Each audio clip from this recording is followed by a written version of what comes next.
কত সুন্দর লাগছে এখন দেখতে। আর এর কেমন যেন লুকটাই কেমন যেন বদলে গেছে, কেমন যেন আরো বেশি আগের থেকে, আগে বেশি ভালো লুকটা ছিল। আর এখন যত দিন যাচ্ছে তত কি বলবো, টেনশন বুঝলে, এগুলো টেনশন, তুমি বুঝবে না। তোমার তো মানে বিয়ে হয়ে যাবে, হয়ে গেল, আমাদের তো বিয়ে করতে হবে নাকি, করে আবার ও বিয়ে করে বলে এরকম ছাপড়ি কাট মার দিবি? কই কিসের ছাপড়ি বল? পেছনে ওগুলো কি? কোনগুলো? এগুলো হ্যাঁ চুল। চুলে কিসের চুল তো হতেই এই যে পেছনে এই পাশে বড় বড় তোর চুল, তারপরে এই সাইড গুলো আবার কাটা, তো এর স্টাইল। এটা আবার কিরকম ধরনের স্টাইল? মাঝে মাঝে একটু ছাপড়ি সাজতে হয়, এই একটা স্টাইল। কেটে ফেলবো, টাক করে ফেলবো, চাপ নিস। টাক করে ফেল। হ্যাঁ ভাই এইটা পরে নেবো, এটা একটু আমাকে পরিয়ে দাও সুব্রত দা। দেখি।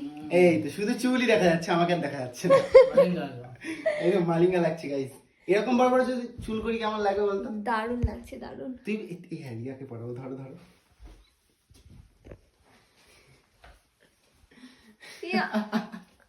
ওকে কেমন লাগছে তোমরা বলো কমেন্ট। এই না, ভালো লাগছে। এই যা চুল খুলে পড়ে গেছে। খুলে পড়ে গেছে।